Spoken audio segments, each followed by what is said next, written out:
Well, hello there. Welcome to Seaside Quilting Tutorials. My name is Terry, and today we're going to be doing the Rocky Mountain Table Runner. Now, the pattern looks difficult, but it's really not. It's very simple, and if you've done any quilt blocks at all or some simple sewing projects, you'll easily be able to accomplish this table runner. And I'm going to go through the different steps to show you just how easy it really is to put this together. And it's a lovely table runner. I'm pretty sure that you're going to enjoy the tutorial. So let's go ahead and get started. So the first thing that you're going to want to do is go through your instructions. I can't tell you the exact measurements for this because it's not my pattern. So you'll just need to check your instructions to see what size strips that you need to cut out. And you could either use yardage for this, or you can use fat eighths for this. It just depends on what you want. The amount of colors that you choose is totally up to you. How much variance you want between your strips really just is dependent on what you would like. I believe I have 5 or 6 colors for my strips. So you just want to decide how many different variances you want between. You could use 4, you could use, it's all in what you choose. And then they've chosen in the pattern to use a solid for their triangles on the sides. And you could use a pattern in there, just something that goes with your strips. It's all dependent on what you want. So I've already cut my strips out ahead of time, but I did want to go over the cutting of your triangles. Now, I'm using the Creative Grids 60-degree triangle for my project. I love Creative Grid rulers because they have the nice grips already on the bottoms of them. They have them 1/4 of an inch, sometimes 1/2 inch, going all the way around the edges. And then they have little dots that have built-in grips. And it just makes it nice. You don't have to put a lot of pressure to keep these down. You just hold, it's a little more slippery because it's on the wool mat.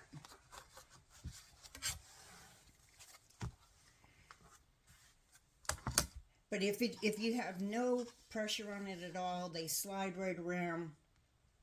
But then if you hold it down on the grippy parts, it stays in place.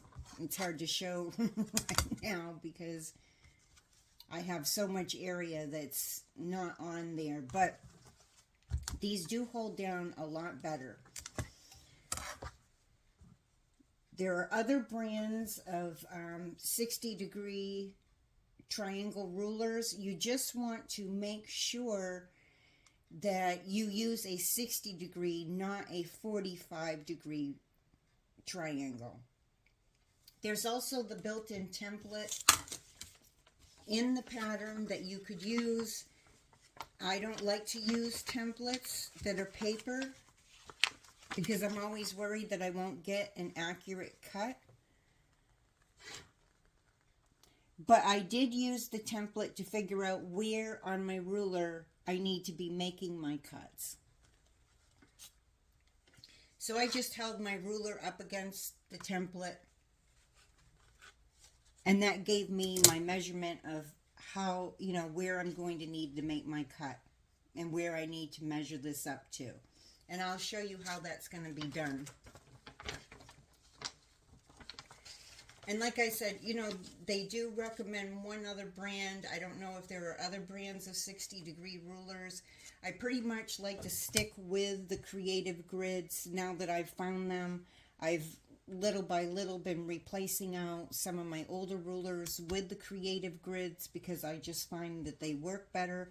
I like their markings that they have because they have markings both black and white, so it shows up on either fabric, which makes it nice for me.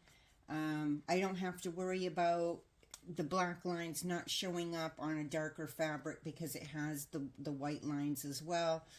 And it always gives me the 1/4 of an inch on the edges.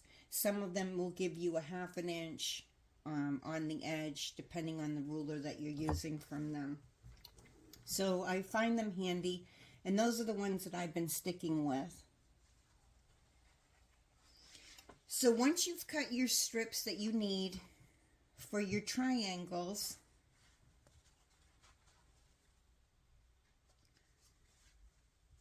I've got to get this line back up because I've had it sitting around. I cut this out. I cut all my strips out and prepared about a week ago and didn't get around to doing the tutorial. So now I've got to get my selvage off the edge. So on each of yours, you're going to line it up, line your strip up on a nice straight line on your cutting mat, and we're going to take off that selvage on the bottom. And also that's going to give us a nice straight line on the bottom of our fabric. So make sure that your strip is lined up on a solid line on your cutting mat all the way across, so that when you do take off your selvage, it will be a nice straight line.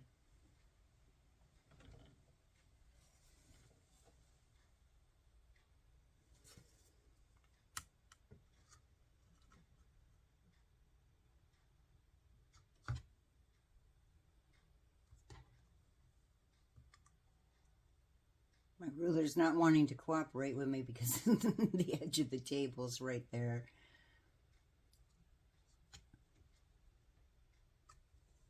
There we go.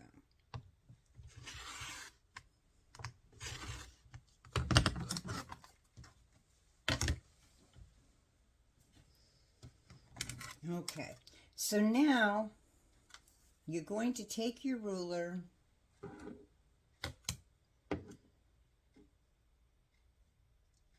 and line it up to your measurement. Now if you're using, let me see, it's a little harder to see sitting down, mind you. So if you're using the Creative Grids, you have a flat top, and that flat top lines up with your selvage at the top where you're going to be cutting.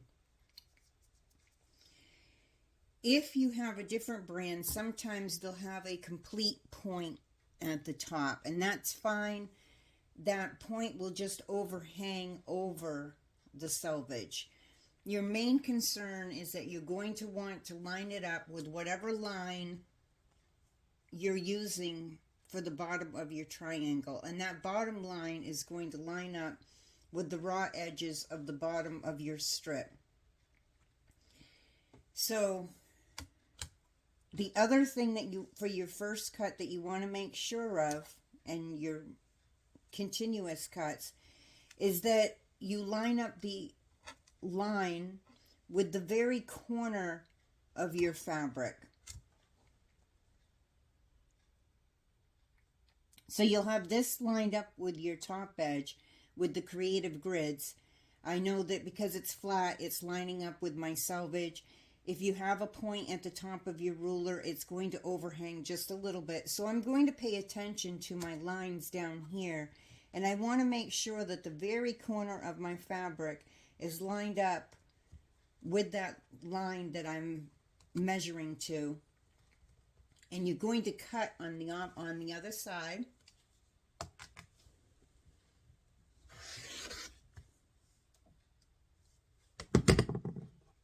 And I just check and make sure that I got a good cut. If not, you can go back over it. And then I'm going to move that out of my way. I'm using a turn type rotary mat. I find that these are easier when I'm having to switch my cuts over and go to a different direction. Or if you have a small mat, you can just move your mat around, whatever works best for you. And then I'm going to cut along the other side.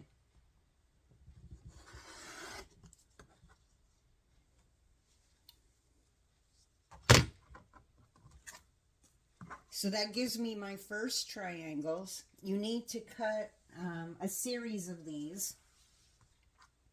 So if you're at a, excuse me, a larger cutting mat, you don't have to flip your fabric around.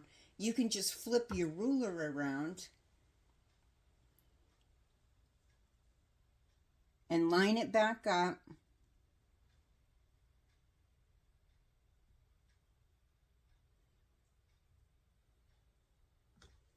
And then make your cut on the other side.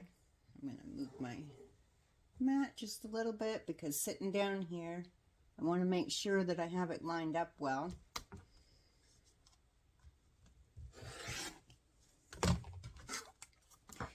And you can just keep going across, flipping your ruler.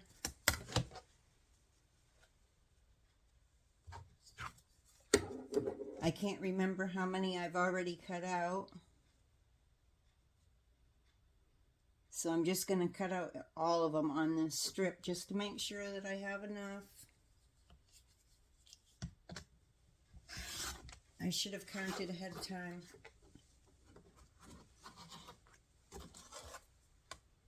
Oops.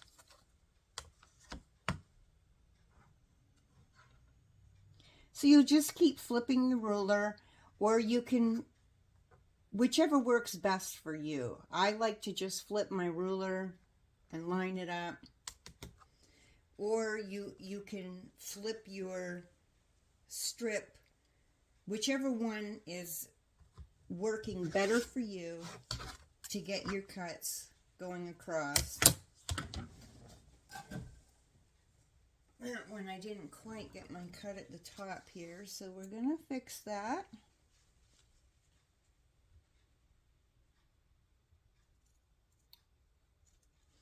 There. So you just go ahead and go across your whole strip, finish out your cuts, and then we'll go to the next step. So for the next part, you're going to take your strips that they had you cut out, and you're going to want to put your strips together. Now, I've already taken and gone ahead and done some pre-work so that I could go through the tutorial with you a little quicker. But I took my strips and I varied how I have my colors. So I put two together, two different ones together, two different ones together, and so forth going along. And of course you'll have some repeats unless you used all different fat eights, which I doubt. But I think they had said, let me take a look here. They had recommended if you used fat eights to use 7 fat eights. So you would end up with 7 different colors. That I used yardage when I cut mine out. And the measurement that they gave you for your strips were the width of fabric of those fat eighths. So your length would be whatever the length of that fat eighth is by or the length of the fat 8 by the width that they told you to cut your strips. So because I was using yardage and I read ahead in the instructions, I realized that we were going to take our strips after we sewed them together and we were going to be trimming them down to a specific size. Because I was using yardage, I decided to just cut mine to the length that they were going to need to be if I had to trim them down. That'll make a little more sense when you read through your instructions if you are using yardage.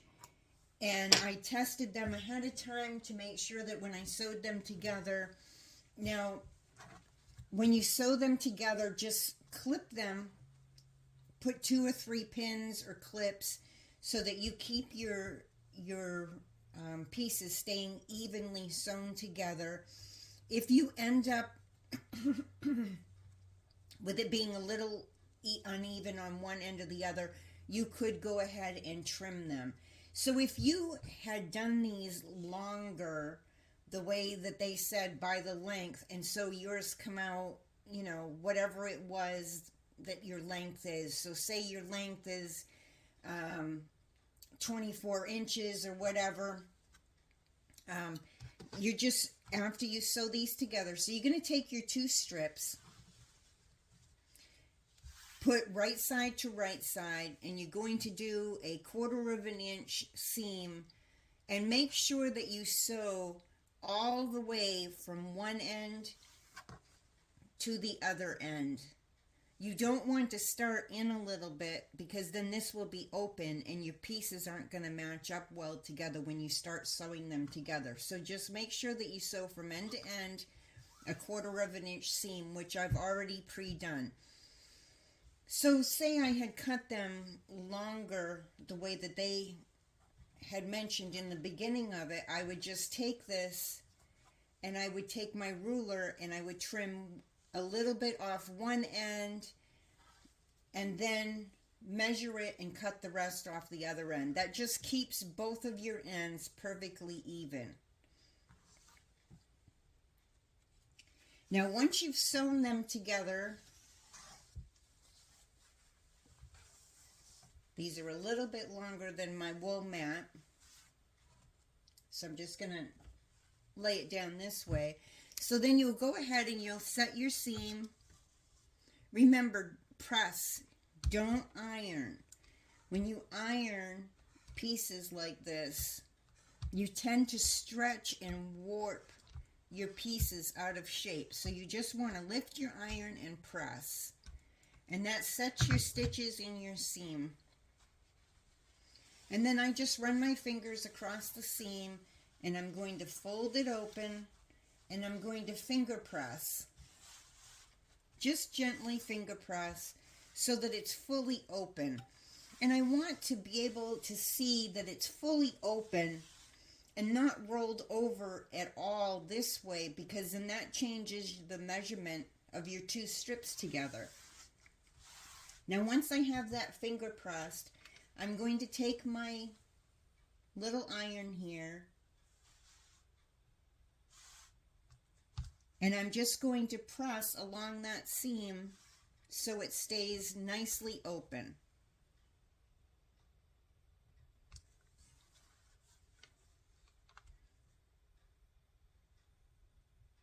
Now I have the shorter quilter's clapper.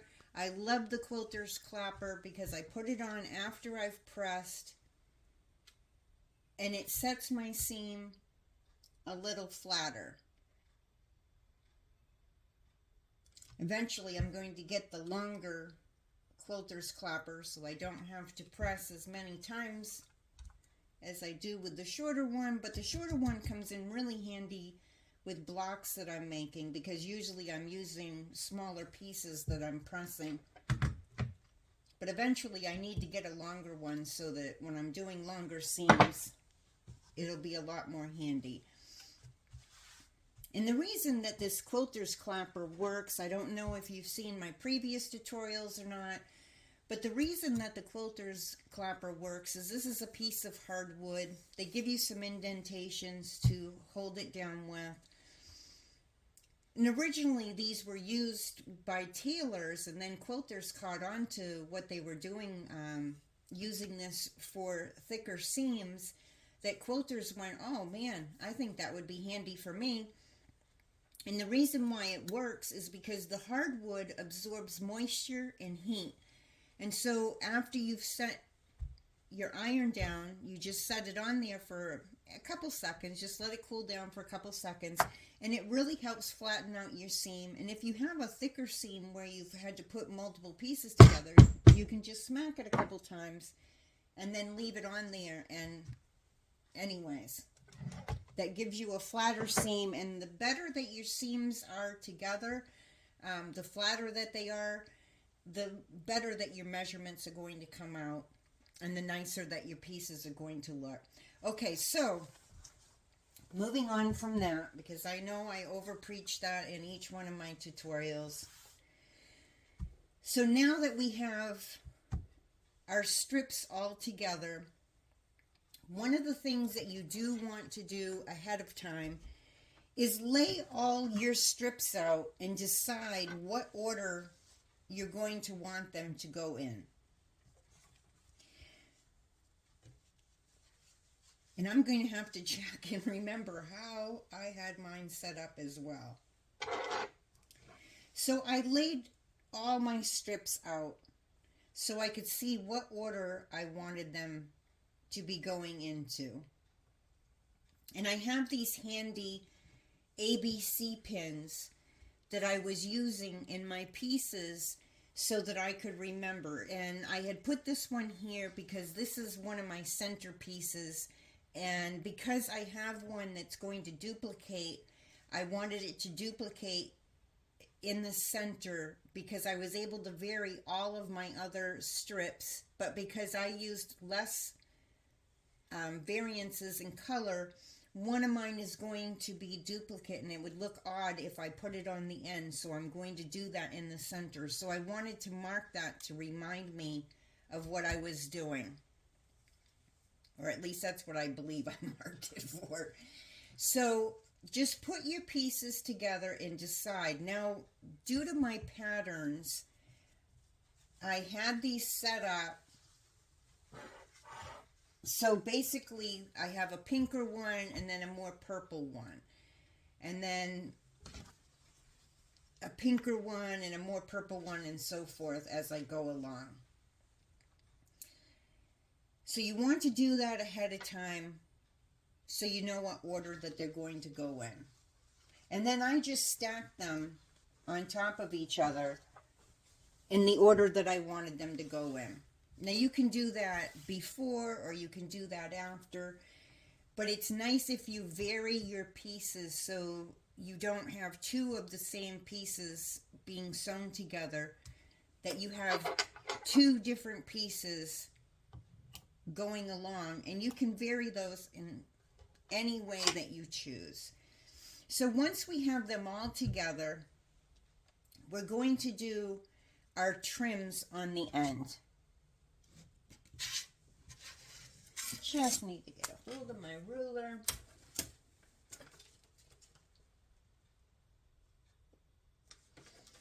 So this time when we trim with our ruler, we're going to, and we're still using the 60-degree triangle ruler. You're going to line your piece up, and you're going to do this by twos. So all of your pieces were sewn together, all your strips were sewn together by twos. And you're going to take your 60-degree ruler, and you want to make sure that the very corner of your 60-degree ruler is right on the very corner of the bottom piece of your fabric. And you need to, it doesn't matter. We can change because of the direction that these are getting cut in. It will work out, and I'll show you why. So don't worry about if this is the downside or this is the upside. That's not going to matter. Not at this point. So make sure that the bottom of your ruler is nice and lined up with the not the selvage, but the raw edge of your fabric. And that corner is right on the corner of your fabric over on this side. Trying to make sure that you're being able to see that. And then we're going to make our cut. As soon as I find my rotary cutter.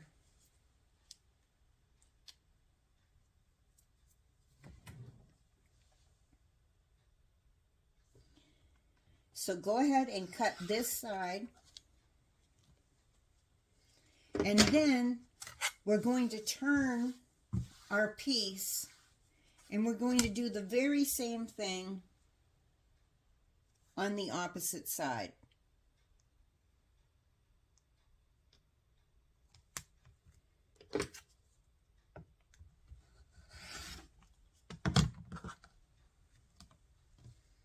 I wish I could talk measurements with everybody so I could have explained that cutting part that I was trying to explain before of the trimming. But when you read your instructions, it will be a little more clear what I was telling you if you match it up to your instructions. So now, as you can see, my ends all go, let me see.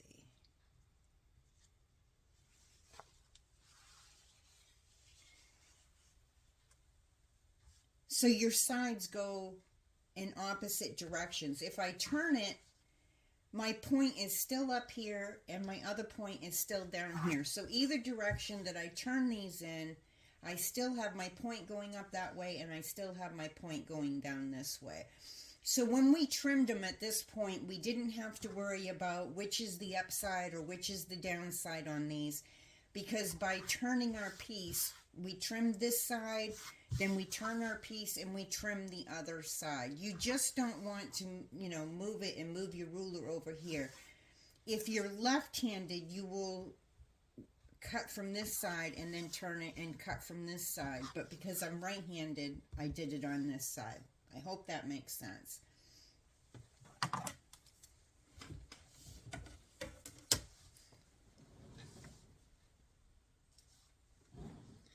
So now you will have done that with each of your sets of 2 strips. We've already trimmed them to the size that we needed them.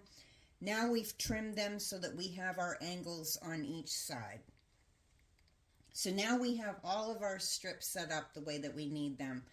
And this is the point where it's important to take your strips before you put your triangles on the ends. Now I know that you're seeing that I have triangles on some of my ends, and that was so I can go through the tutorial a little quicker with you. So just pretend I don't have my triangles on the end. And you're going to line these up so that however you set up your pattern,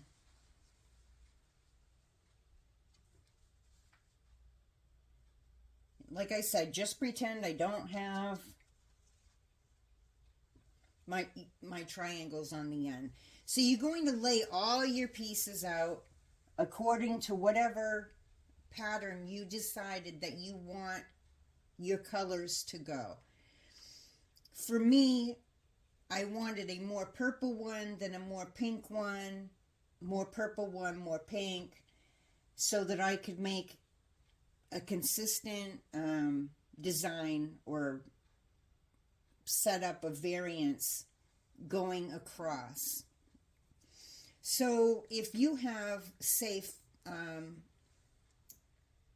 like if you're using, say you were making one that's 4th of July type one, and since 4th of July is coming up, that would be really perfect.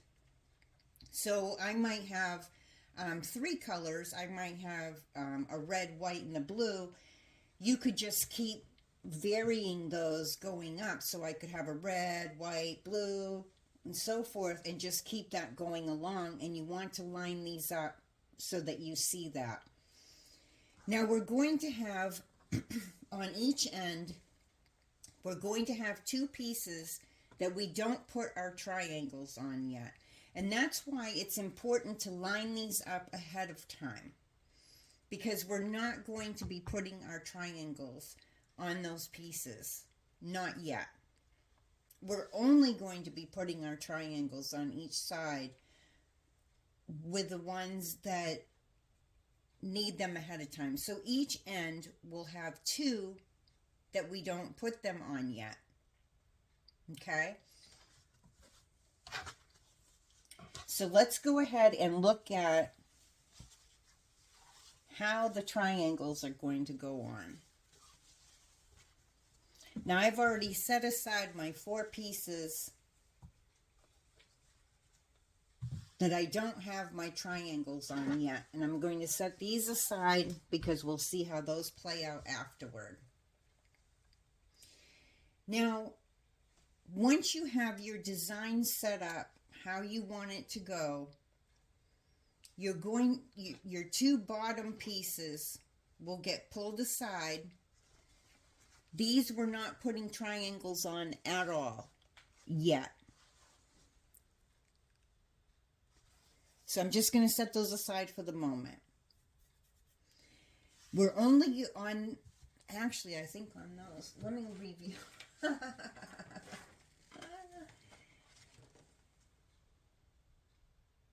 So on 4 of these, that's what it is. On all 4 of these, we're only going to be putting a triangle on one side, not on both sides. So I'm going to show you how we attach our triangles, and then we'll move on from there. So for me, I'm using the beautiful, beautiful McKenna Ryan Jewel Basin fabrics in the purple variations. And I can't remember what this pattern itself is called. But to me, they look almost like little flowers, sort of. So when I lined my strips together, I was trying to decide on a pattern with them. And I can't remember if I'm using 5 or 6 of the different fabrics from that line, because I lost count. But I wanted to create a design with them, with the strips of 2. And that's a good reason to line all your pieces up ahead of time. Just pretend I don't have my triangles on yet. I did that step ahead of time so I didn't have to stop and do them each time. But I was trying to decide on how I wanted my pattern to flow. So I do highly advise that you line them up so that you can see how they're going to flow together. Now for me, I decided on how I wanted to set these up. I only had so many of these deeper purples and so many of the flower ones and so many of the ones that have the different variations of yellow, oranges, well, not almost kind of like a little bit of an orangey. These are almost like a sunset to me. So I wanted to line these up, but then when I was lining them up, I had my design so it was going all the same all the way across. And then I looked at it and I was like, I'm not sure if I like that, because it changed how the ends would end up looking. So what I did was I made my design this way, how I wanted my fabrics to flow, and I lined them up the same for the other side. So in the center, I have 2 exact pieces that are together. Well, once I sew them together, these are separate. But once I sew them together, I'll have 2 duplicate pieces in the center.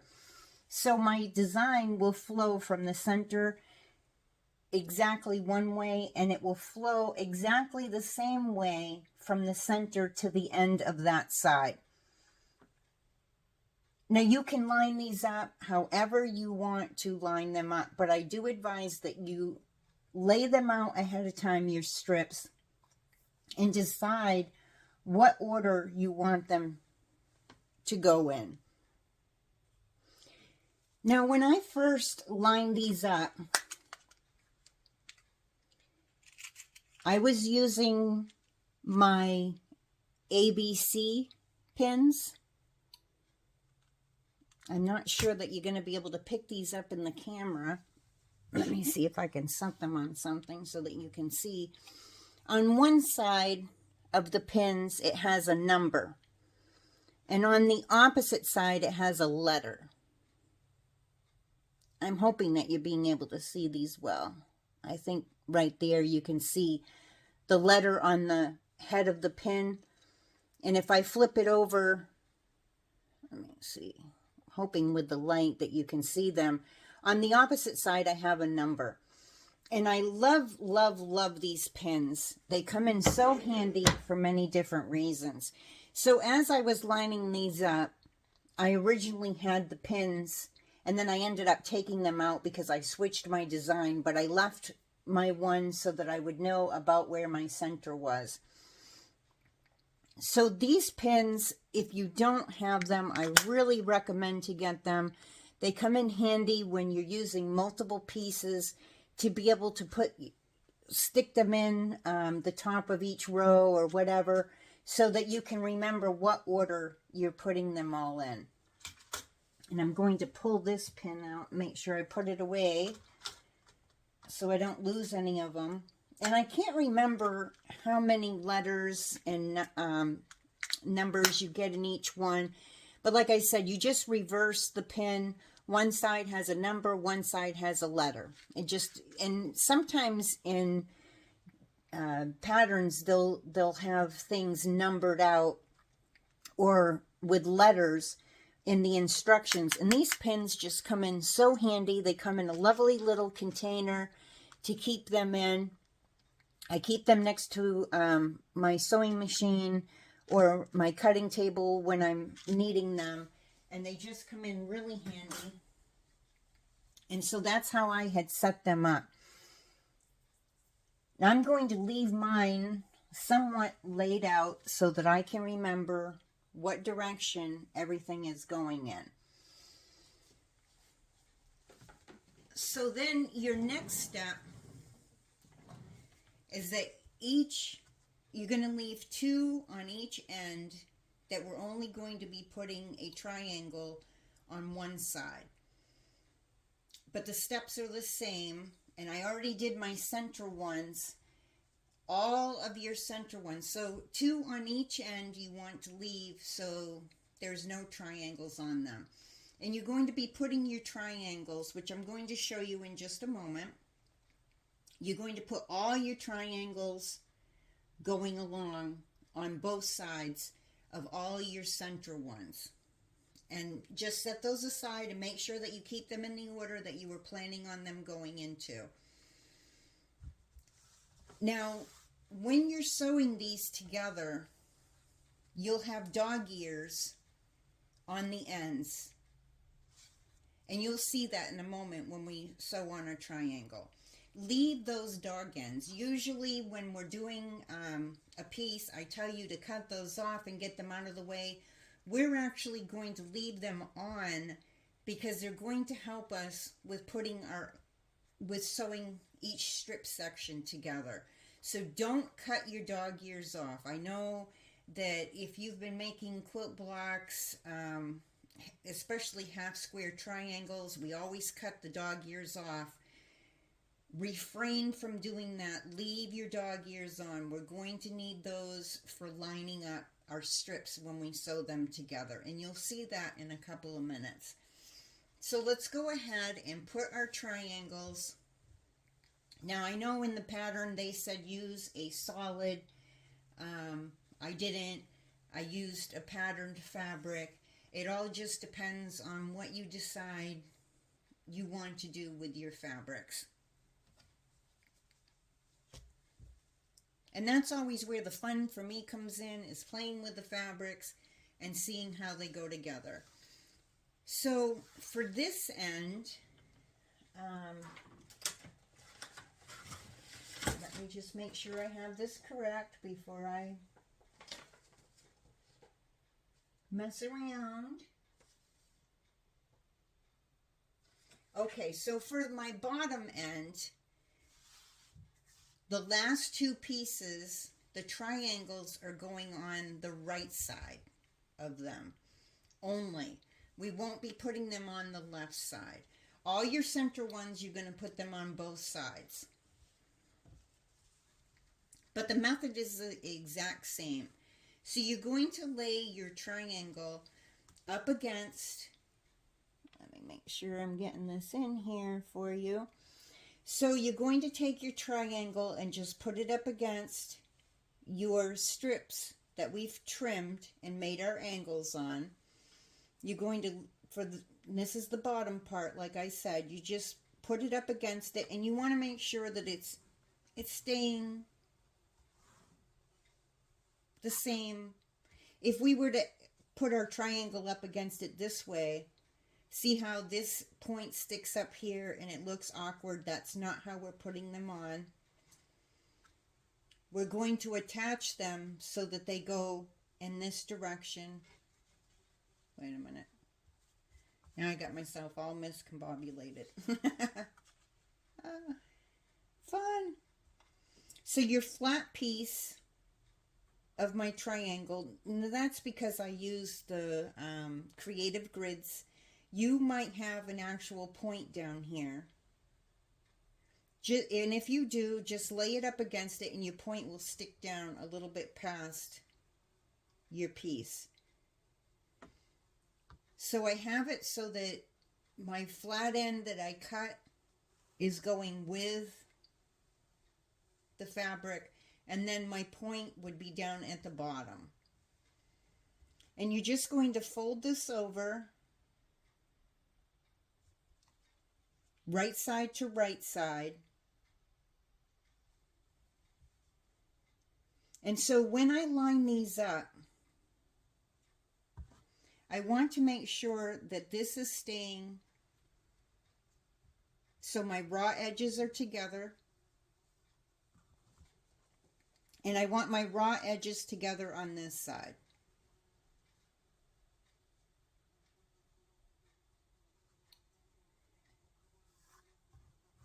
I've got something buzzing around in my room. And I don't know what it is.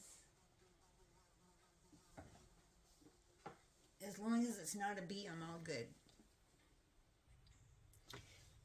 Okay, I think I got rid of whatever was flying around. I don't usually get things down in my sewing room because I keep my sewing room door always shut.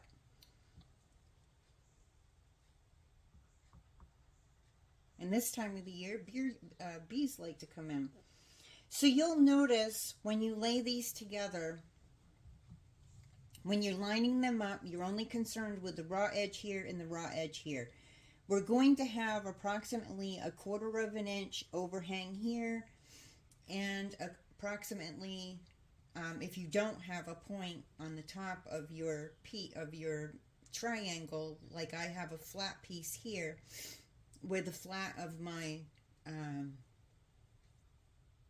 triangle ruler was, I'm going to have a little bit of an overhang as well, which will become a dog ear. So just line up each side and you'll be just fine. I'm going to put a clip so that I keep these together as I'm moving them over to my machine to sew. And you're going to sew 1/4 of an inch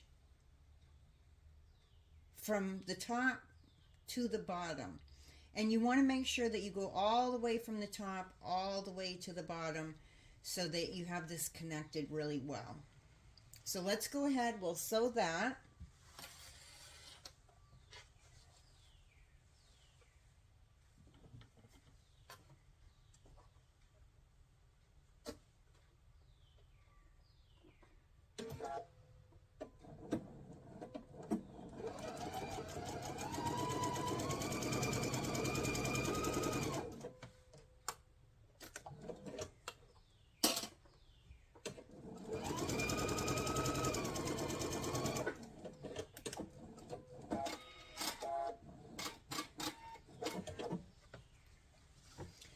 So you'll see by sewing all the way from the top, all the way to the bottom, we have a little bit of an overhang here. We're going to leave these dog ears on. Don't take them off.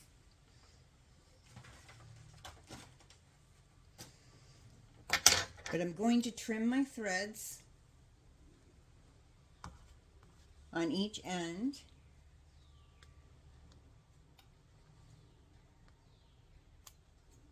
And get those out of the way. And then you're just going to press it the same way as we did our strips, setting our stitches, folding it open. Do your finger press. You want this nice and open so that you have a nice seam so that these all will line up together. And I'm going to press that. And we'll just set the quilter's clapper on there for a second. Now, the ones that are in the center that we put them both on, you would take your other triangle. Now, we already have the right side done.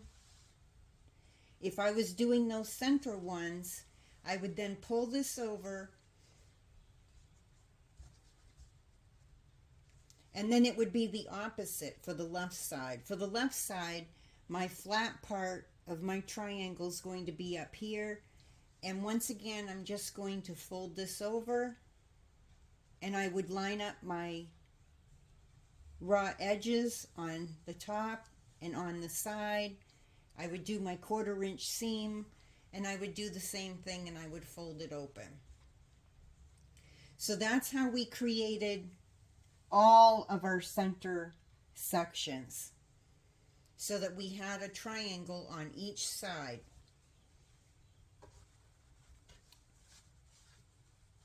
And if you have questions after we've finished and something's not being totally understandable to you, please leave me a message and I will do my best to help you through whatever you're struggling with.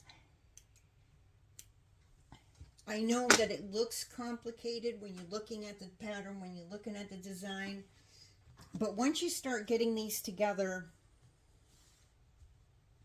you'll see how they go together and it will not be as complicated.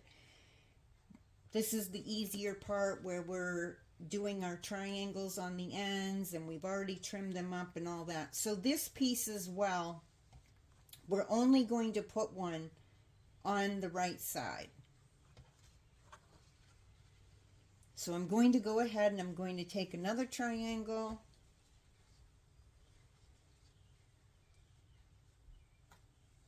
I'm going to move these up out of my way. I just want to keep them in order so I remember how they go together so I don't have to line them up again. And this is my very bottom piece, so I'll just set that out of the way. So once again, you're just going to line it up on the right side, fold it over,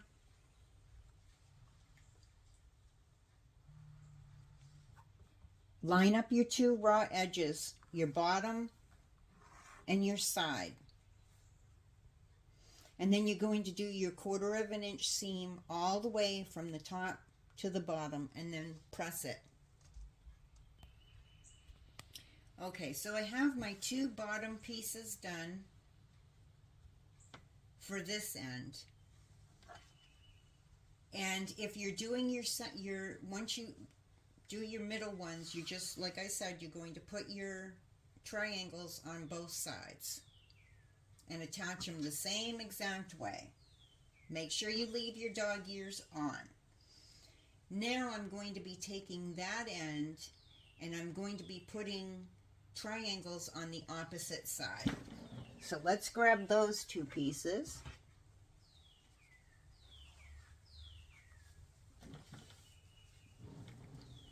So this is my other end, my opposite end. Set that one aside for the moment. like I said, this is my opposite end, so my triangles are going to go on the left side. Down here, they went only on the right side. In the center, both sides. Now, on that end, we're only going to be putting them on the left side. But it's the same exact thing. We're just going to lay our triangle up against it. Make sure that it's going the right way. Fold it over.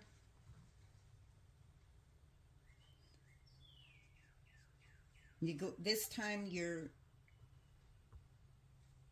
making sure that these match up, your raw edges on this side and your raw edges on this side.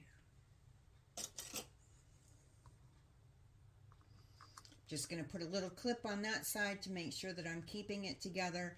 And you're going to sew 1/4 inch from here all the way up. So from the bottom up to the top, 1/4 inch.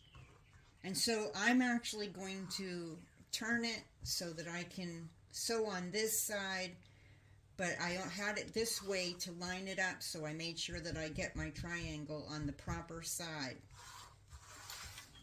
So just flip that around and go ahead and sew that side. Move this around. So we're going to do the same thing.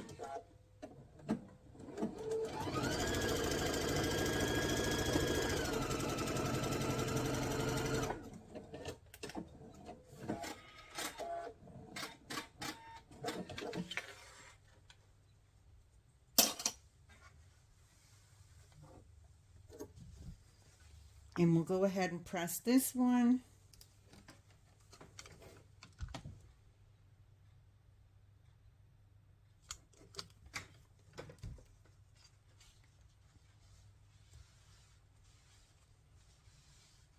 Fold it open, just finger press it open. And we do this and make sure that it rolls back properly so that we have a nice flat seam, because you wouldn't want, say you folded it like this, you would change the seam, and then when you go to sew them together, they're not going to be right. So that's why we're finger pressing them completely open first, and then we'll press it with our iron. And I'll put my quilter's clapper on there. And I just press down on my quilter's clapper just a little bit, and then I just leave it for a couple seconds and let it cool down and take it off. Now if you have a thicker seam, sometimes, like I said, you got to smack it, or you got to do it a couple times. So this one is going on the totally opposite end. So when I turn it, it's going to look like this for that end. And see how these two that we did, that we only did the triangle on one side, it's on the opposite side of this one. So we'll have two this way and two this way. And all of our center ones will have a triangle on both sides, the left and the right. So let's do our other one. I'm just going to throw this one down at the end. And I'm not sure if I can get it so that you can see it, but down at that end, I have my triangle on the left side, this side on the right side. And so I'll just pull this one over, making sure I have it going in the right direction. And once again, I'm just going to line it up. And I'll do my 1/4 inch seam down that side. So go ahead and do that. And then we're going to look at how they all go together. Okay, so at this point we have all of our middle pieces with the triangles on both sides. We have the bottom end where they're only on the right side, and we have the top end where they're only on the left side. Now once we have these all together, we'll be trimming this so that it comes out, and you'll see as you go about it. And I always recommend, even if you're watching a tutorial, on how to make something, that you read through your instructions and use your instructions with the tutorial. And the reason for that is so you get used to patterns and the tutorial together. So the more that you do it, the more that you'll find it easier to understand a pattern. Patterns for quilting, table runners, so forth, are sometimes different than when we're making clothing, of course, and putting those together. Similar but different. And so reading your instructions and then watching the instructor doing the tutorial helps put both together in our minds and makes it easier for us to understand. And as we get to harder patterns and so forth, the understanding will come together a little bit better. I hope that makes some sense. So now we're going to be putting all of our strips together. Okay, so now we're going to just take our two bottom pieces and we're going to set them aside for now. We're only going to be concentrating on all the ones that have two triangles. Now when we line these up, I know that we're looking at them sort of this way. Let me get this more in the camera for you. So they look a little awkward just laid out like this. When we go to line them up, they're going to go like this. So there'll be a little bit of an overhang on that side by 1/4 of an inch. And this is where, let me pull this over. Actually, I'm going to get my cutting board out of the way for now so that you can see this better. Let me see if I can move this over. So we'll have a straight line here. Move these pieces out of the way. So we'll have a straight line here. And we'll have a straight line on this side. Okay? And so we're going to sew these together, and I'm going to do them by 2s at first.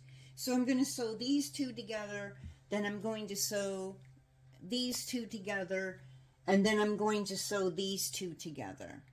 And then we'll put our 3 sections together. I just find that Okay, so just to make sure that I'm making this clear, once these are sewn together, it will make your straight line on each side. But this is where we're going to use our dog ears. We're going to have our piece so that this corner of our triangle here matches up with our dog ear that is sticking out here. And the same on this side. We're going to make sure that the corner of our triangle matches up with the dog ear that's sticking out on this side. Let me see if I'm getting that in the camera. So it will, your corner of your triangle is going to come all the way to your dog ear. Now right now it doesn't look like a straight line, but once we sew it, it's going to be a straight line. And let me just show you, we'll put those together in just a second. But I've gone ahead and I've sewn 2 pieces together, and once they're sewn together, then we have our straight line on this side, and we have our straight line on this side. And when we're all done, we'll go back and we'll trim the dog ears. But for now, we needed them to line our pieces up. So you take your top piece and your bottom piece, and you're going to fold it over right side to right side. And when we match these up, and I want to make sure I get this into the camera well for you, you're going to match up the corner of your fabric right here with the dog ear of this piece down here. So those 2 points are going to be lined up to each other. And just go ahead and put a clip there so that they stay together on top of each other. And this is why it was important for us to keep our dog ears. Now the inside dog ears that were right here, I trimmed off because these aren't important. I don't need those. But I do need the dog ears on the ends. So before I match up the center, I'm going to match up each end with those dog ears. So on this side, I have the corner of my triangle, which is going to line up with my dog ear that is sticking out. And I'll put a clip there. So now I have each of my ends lined up so that my triangle corners and my dog ears are both lined up to each other on both ends, and I've clipped it. Now I can match up my raw edges where I'm going to be sewing. And I'll just put a couple clips here. Now there were some dog ends sticking out here. I went ahead and clipped them off. I'll show you on this side. See how, now the dog ears on the ends are important for us to line up. We don't need the dog ears that are in the middle. Those can get trimmed off, so as you're sewing, you get a nice straight line, and it gets rid of some extra bulk. So those could be trimmed off. But the ones that are on each end, we need those dog ears for us to line our pieces up. And then once we sewed, our 1/4 of an inch all the way from one end all the way to the other end, and make sure you get all the way to the end and start all the way at the beginning, because if you don't, you won't have a nice straight line. And you can always use, when you're starting out a piece, you can always use a leader piece and sew on that first, and then go to your piece so that you get a nice straight line. I'm going to trim these. For some reason I kept forgetting to trim. And these inside ones, these inside dog ears, can get trimmed off. But you need to leave your end ones for lining up. Okay. So that's how it's going to look once we get our pieces together. And they're kind of going in an angle as we're putting them together. So go ahead and take your piece that we just lined up. I'm going to put one more clip here just to make sure it stays nice and straight as I'm sewing. And just go ahead and do your 1/4 of an inch.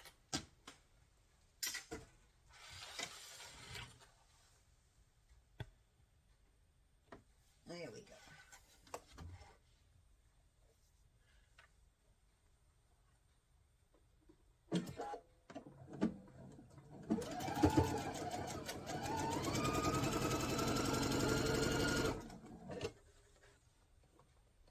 And as you're sewing, just make sure that you're staying lined up raw edge to raw edge. If your pieces slip, just line them back up before you let them go through your machine.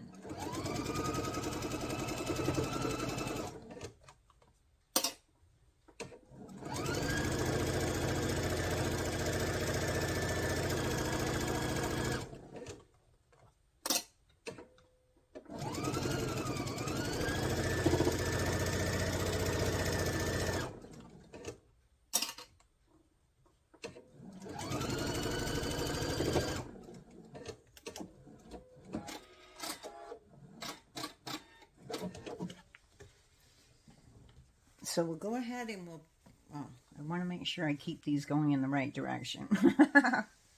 That's the whole tricky part, is making sure that you have them going in the right direction. And that's where those pins can come in handy, so that when I set this aside,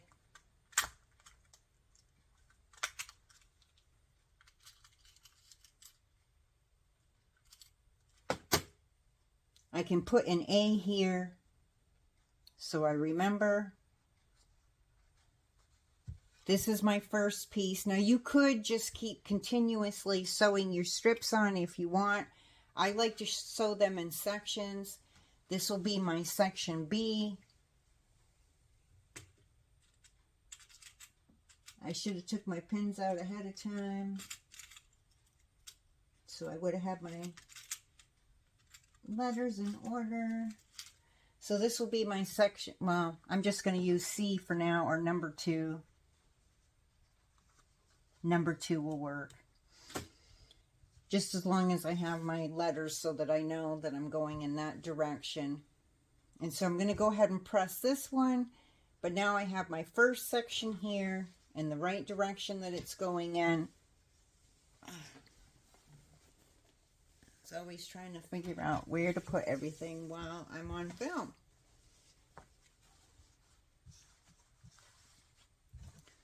So I'm going to go ahead and set my seam, my stitches, pressing all the way across, and then I'll open this up. Let me see, that's the top side, I believe. That's the top side. And which way did I make my seam go? Okay, so I have my seam going in this direction, so it's going upward. Whichever way you start your seams, keep your seams going all in the same direction. It will help you out.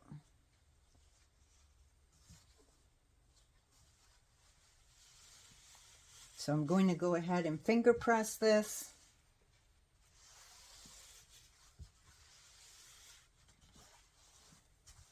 All the way across.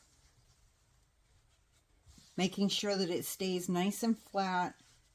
And you should have a nice point if this is fully pressed open. If you don't have it fully pressed, it's going to look a little awkward. So you want to make sure that it's nice and open. And I'm going to go ahead and press that.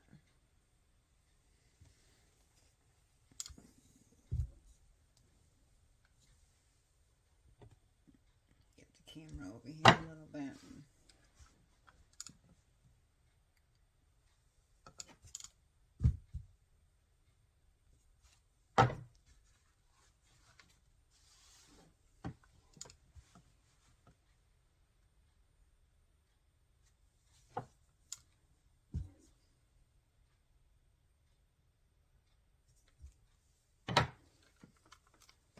So now you can see how each of our twos will be going together.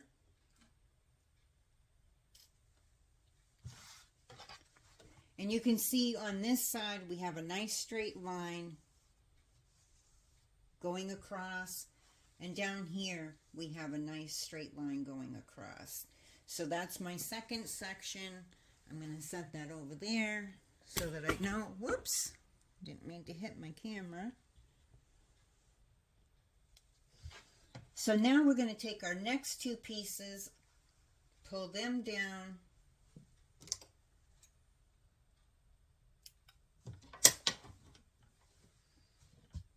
I'm going to clip this one dog ear that's on the inside. You don't want to clip your ones on the outside, just the ones that's on the inside. And I'll pull this piece down because these two go together. And I'll get rid of that inside dog ear because I don't need it.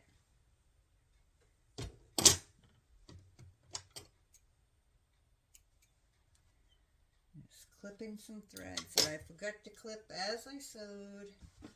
Get those out of the way.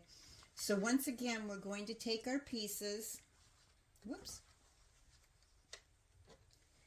And we're going to fold them over so that make sure that you have them going in the right direction that you wanted them to go in. Hopefully I do.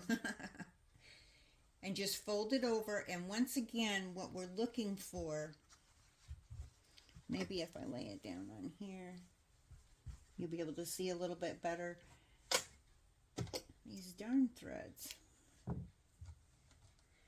Okay, so I have my dog ear sticking out right here, like this. I'm going to take my top piece and the corner of this triangle, I want it to line up with that dog ear. Right side to right side, of course. And I want it to line up with that dog ear. So I'm going to go ahead and put a clip there. And then I'm going to go all the way to the other end. And I'm going to line up my dog ear down here with the corner of my other triangle. I think I've been throwing my pins all over the place. Or my clips, rather. Now, once you have both of your ends lined up, then go ahead and line up your center section. And either clip or pin, whichever works out for you. But remember, you want to line up your dog ears on the ends with your triangles. So it overlap your triangle over here. It will overlap just a little bit, and the same down this end. Your triangle is overlapping. It's approximately 1/4 of an inch, and it lines up with your dog ear from your underneath piece. So go ahead and do the same thing. So your 1/4 of an inch starting at the very edge, all the way down, all the way to the other end.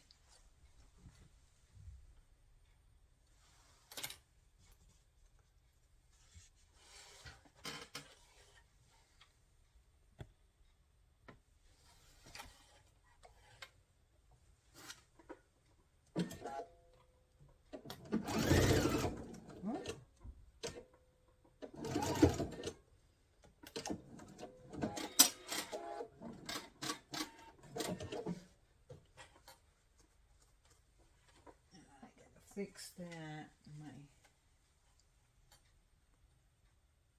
thing stuck. I want to make sure that that stays lined up. So I'm just going to take those stitches out. My needle decided to stick right in the seam and didn't want to sew. So I'm going to make sure that that's lined up again.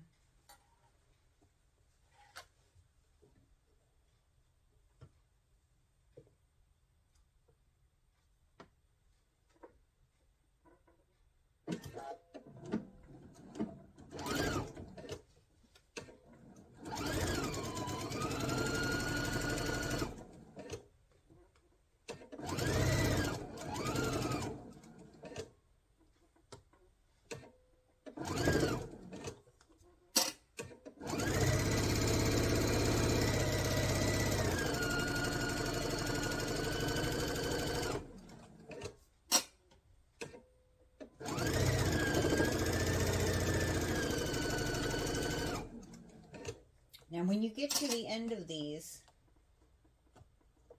you could take an awl or use your finger. I like to use an awl quite often so my fingers aren't getting close to the needle. And just hold your 2 points together, the one from your dog ear and the one from your triangle. And just hold those together so that as you're sewing, they don't separate and split away from each other and kind of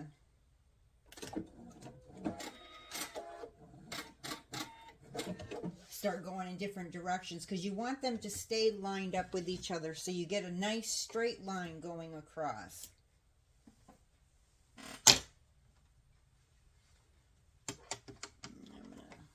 to trim the inside dog ear and get that out of my way.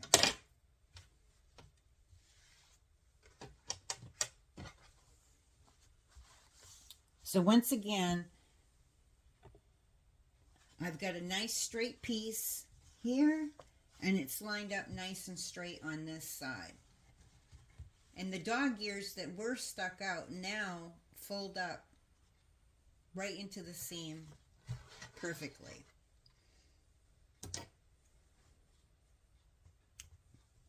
So go ahead and press this one. And then, now that I have 3 sections sewed together, I'll show you how those line up. Okay, so our 3 sections, and I have my handy little pins in there to let me know what order these went in. I love those ABC pins. So now we're going to do the same exact thing that we did. I did them by 2s. It just makes it easier for me to come back, and now I'll sew my first section and my second section together, my second section and my third section together. So they're going to go like this. And you're going to line them up exactly the same way that you did before when you did them by 2s. I can go ahead and take my pins out.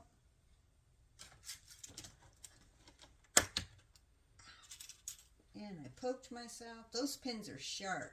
They are very sharp. They are really nice pins. And if you'd like some ABC pins, you can order them from Seaside Quilting Supplies. Their website is ABC Quilting Supply. Sorry, not ABC. I have the ABC pins in my head. Their website is seasidequiltingsupplies.com, and you can order directly from there.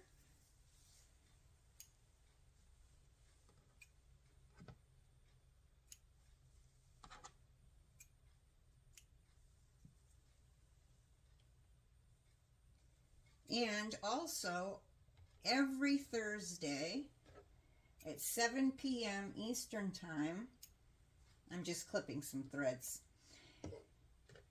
At 7 p.m. Eastern Time, every single Thursday, we have a Notions and Fabric sale time. And during that time, that's on Facebook, by the way. Just look for Seaside Quilting Supplies, LLC on Facebook. And if you go ahead and like the page, you'll get the notifications for when we have our live events. And every Thursday, like I said, at 7 p.m. Eastern Time, we have our Notions and we have fabric sales. And then every other Sunday at 4 p.m. Eastern Time, we do a live event with just fabrics. Sometimes we throw some Notions in that one, but pretty much on Sundays, it's an all fabric time, and that's usually when we bring out the new lines of fabric to show you. Now, this last Sunday, we did an ends of bolts sale, which was spectacular. We all had a lot of fun. But most normally on Sundays, it's our time to show you our new fabric lines that are coming into the shop. And it's also a great time that if you want to see something particular, like the ABC pins or the quilter's clapper or whatever, or a particular ruler or whatever it is, it's a great time to be able to, at the end of the live event, we always give you a chance to speak up and say if you would like something particular to be shown to you. And it's really nice because you get to sit at home and relax, and you have your own personal shopper, so to speak, sitting there showing you everything. I love it. Saves me so much time. I don't have to go out, use gas, drive around, especially now with all the gas prices being expensive. I just like being at home and having somebody show me my things. So I hope that you'll join us there. All right, let's get back to our tutorial. I was clipping some threads, so I figured I would mention that while I was clipping my thread. So the same thing. We're going to take our pieces. I've got my 3 sections that I made, and now I'm going to fold the section over, and the same exact thing. You're going to line up the corner of your triangle with your dog ear that's sticking out, and you'll do one end, and then you'll do your other end. And I line these up first because once I have these lined up, then I know my center section is going to all line up. So I'm going to get those lined up, the dog ear in the corner of my triangle. I can cut this dog ear that's on the inside because I don't need it. I only need the end dog ears for lining up. So I can get rid of that. So as I'm sewing, it will be a nice straight line. And I'll line up my raw edges on the end. And then I will sew these together. And after I sew these together, I'm going to press it, fold it open, and then I will line this one up exactly the same way and sew this section on. So go ahead and do that part. And once you have all these sections together, we'll go ahead and do our end sections. Okay, so now we have all of our center sections put together all in one long strip. So now we're going to be adding our two bottom pieces. And we'll do these one at a time because of how they're going to go together. So it's the same process, pretty much. You're going to take your two ends down here, which are both triangles on this side. Oh, wait a minute. Yeah. Had to think for a second. So you're just going to match up your two triangles to each other on this end.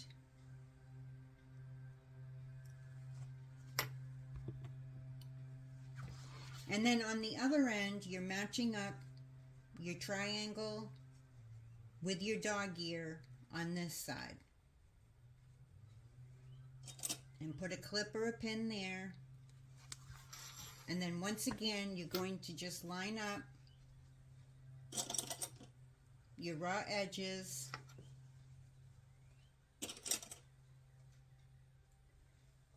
And once again, these inside dog ears can get trimmed off out of the way.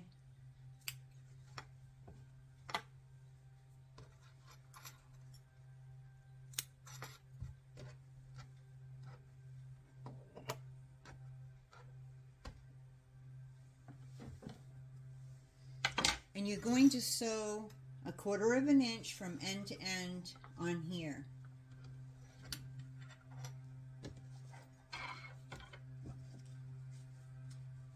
And then you'll go ahead and you'll press that open, and then we'll add our last one down at the bottom. So now we're going to add our other bottom piece.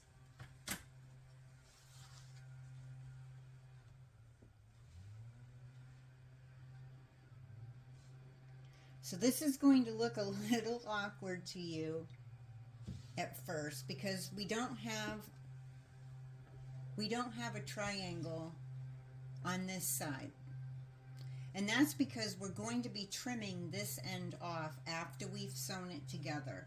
So the important thing is to match up our dog ear with our triangle on this side. Oh, I had a little kabloop right there.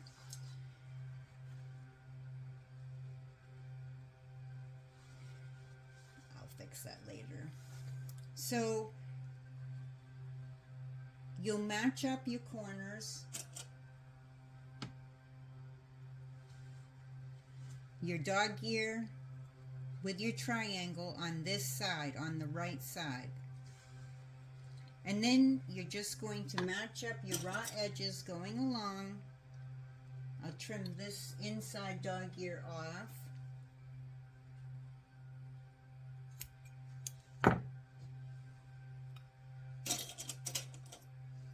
And just line up your edges going along. Now when you get down to this end,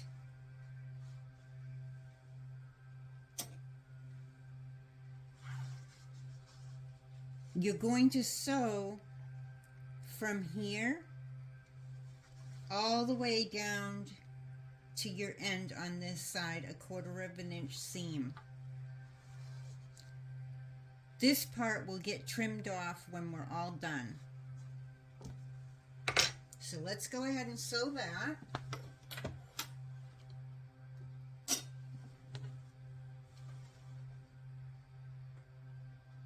And I'm going to start just a little bit before the end of my piece.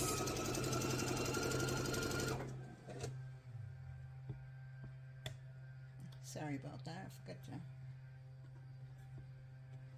turn my camera.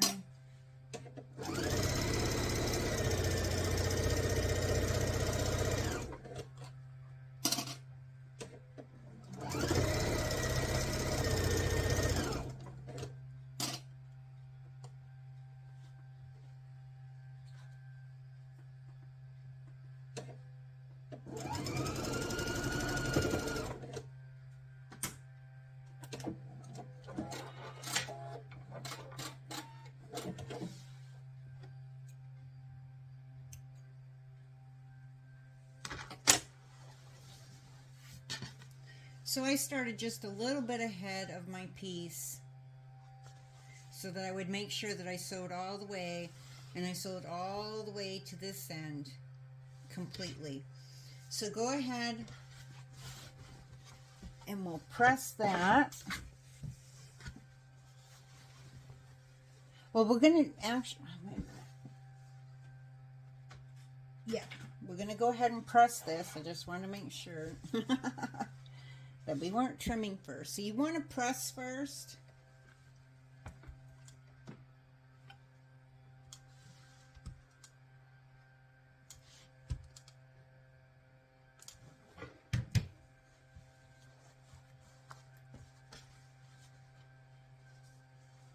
Trying to keep my seams going in the right direction here.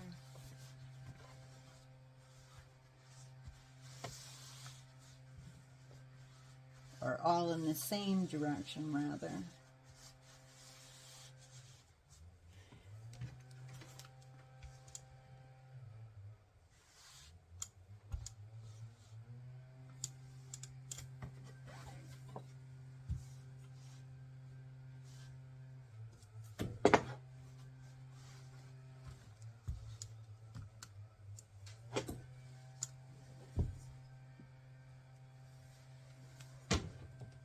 Okay, so now that we have that sewn,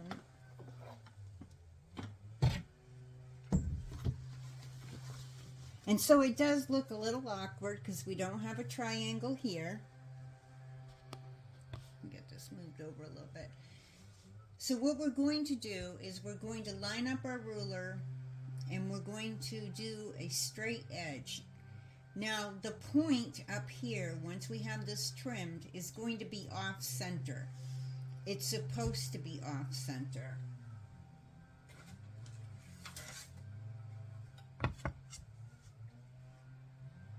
So I'm just going to line up my ruler. I'm still using my 60-degree ruler. That way I can match up the corner of my ruler down here with that dog ear and the flat part of my ruler up at the top. I'm going to stand up so I can take a look and make sure I'm getting everything lined up. And just keep your ruler so that it's straight up against your raw edge on this side.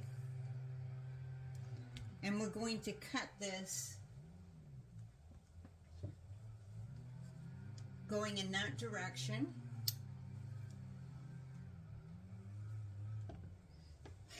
And we'll cut that piece right off.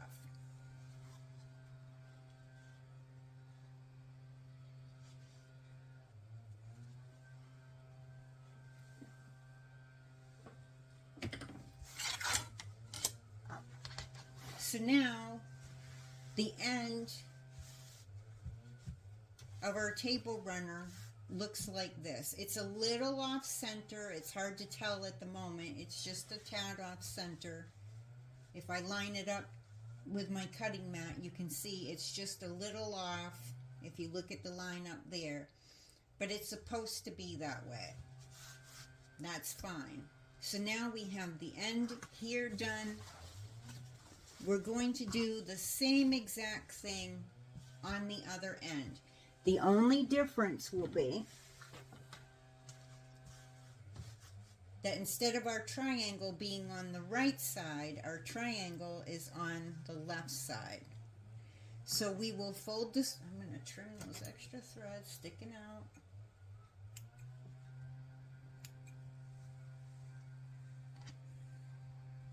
Get those out of my way.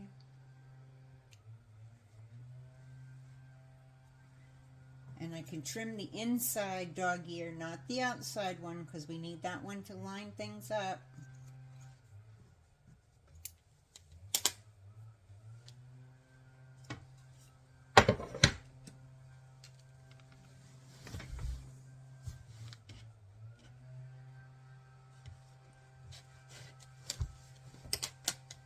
It's slipping.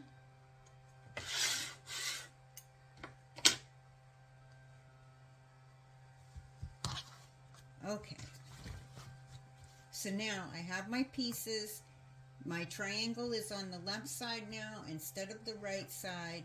So I'm going to fold this right side to right side, and I'm going to match up this corner of my triangle with that dog ear on the end. I'm sorry for the background noise. I have neighbors that are doing work on their houses, and so I have some background sawing and drilling and other noises going on that were kind of unexpected. When I started my tutorial, they weren't doing that. Now they are. And so on the other end, you're going to match up triangle to triangle. Make sure both your points line up. Then line up your raw edges again and clip those.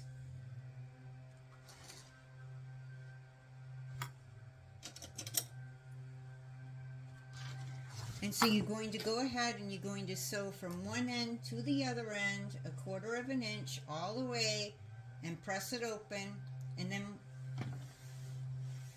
we'll do our last piece. I really apologize for that background sound. I hope that you're not getting it as much as I am. When I started, it was raining, so I figured I'd be safe today. So it's the same thing down here. You won't have a piece, a triangle over on this side, so it's awkward and open. We're just going to match, starting on the left side, we'll match up our triangle to the dog ear from the piece below. I'm not sure what work they're doing over there, but boy, it's loud. And I'm just going to trim off that dog ear that's on the inside that I don't need. Whoops. And then I'll match up my raw edges going across.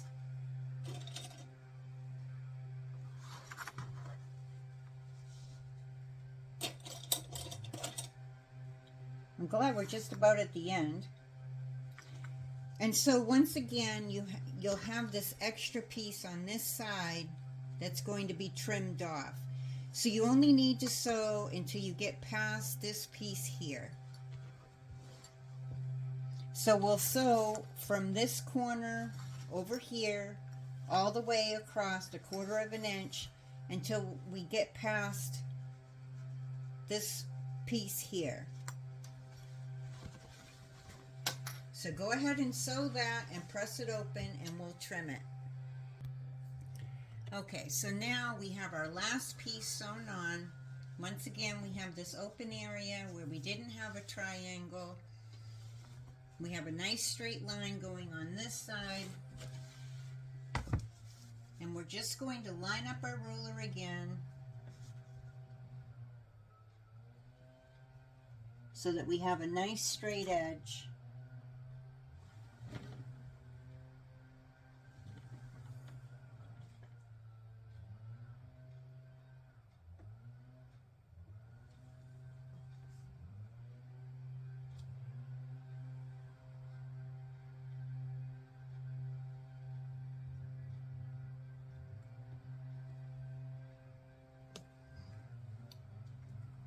And I'll go ahead and trim off that side.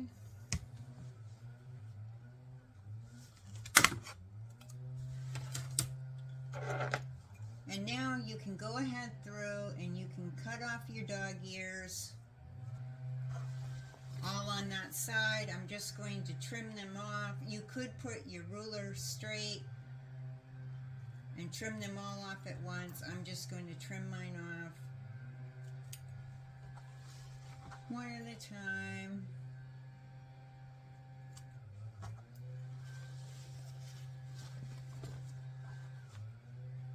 Real quick. I'm so sorry about that noise. There's actually 3 different houses next to me. One on each side of me, one in the back, and one on each side that's getting work done. And they decided to do it today.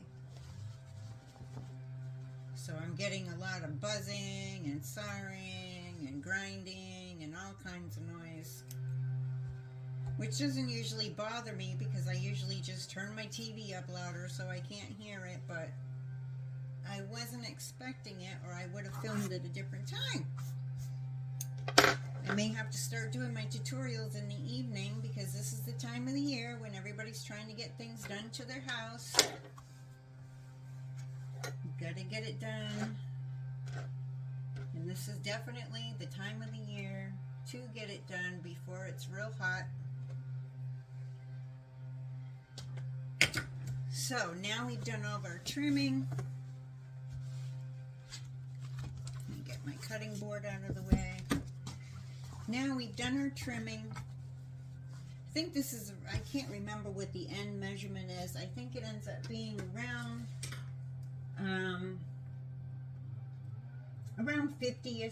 50-ish inches long. But it's so beautiful, and I love the McKenna Ryan Joel Basin fabrics. They are just beautiful. I've got a little thread there that I got to trim. But isn't this beautiful? It's hard to show you the whole thing at the same time because it's so long. But it's so pretty. Just imagine that on the center of a table or up on a dresser.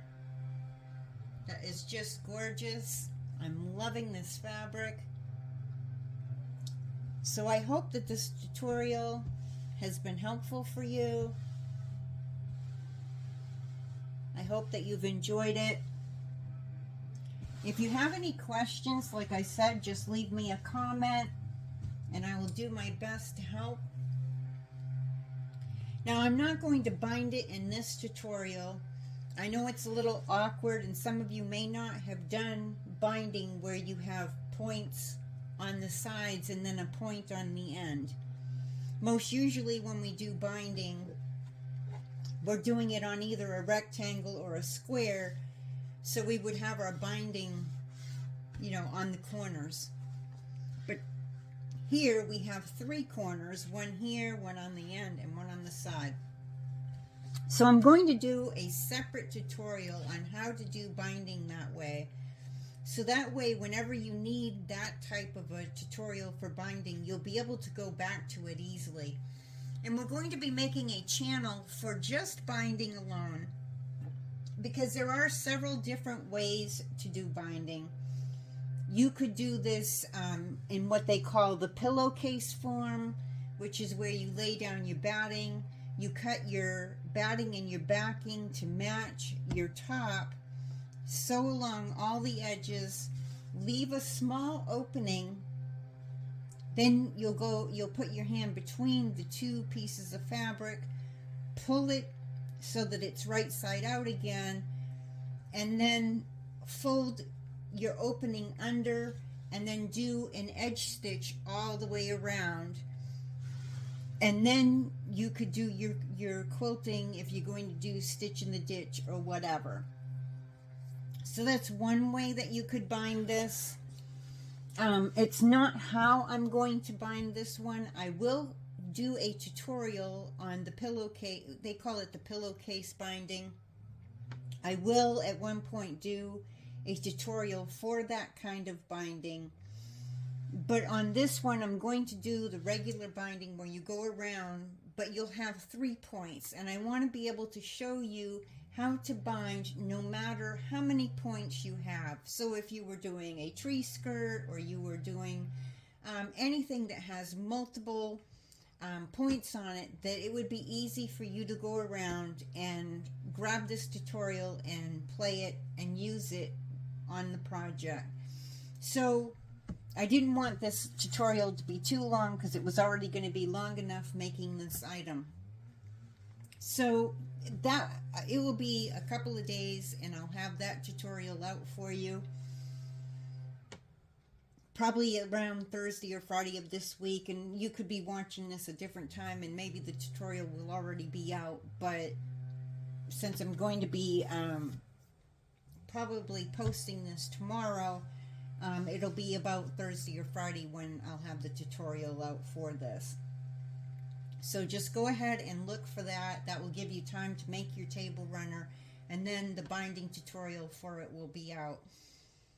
So I hope that this has been helpful for you. This has been the Rocky Mountain table runner. It's an Atkinson design. And this has been from Seaside Quilting Tutorials. My name is Terry. Please take a moment and like the video. It really helps us a lot. And I would love if you took a moment and subscribe to our channel if you're finding our tutorials to be helpful. And if you click on the little bell right next to the subscribe button and change it to all, you'll be able to get notified every time that one of our new tutorials comes up. And then when our binding tutorial gets posted, you'll get a notification and you'll go, yeah, so there's my tutorial to be able to bind this table runner. So I hope that you've enjoyed this, and we hope to see you at our live events on Facebook. And if you need any help, like I said, just leave me a comment. Happy sewing!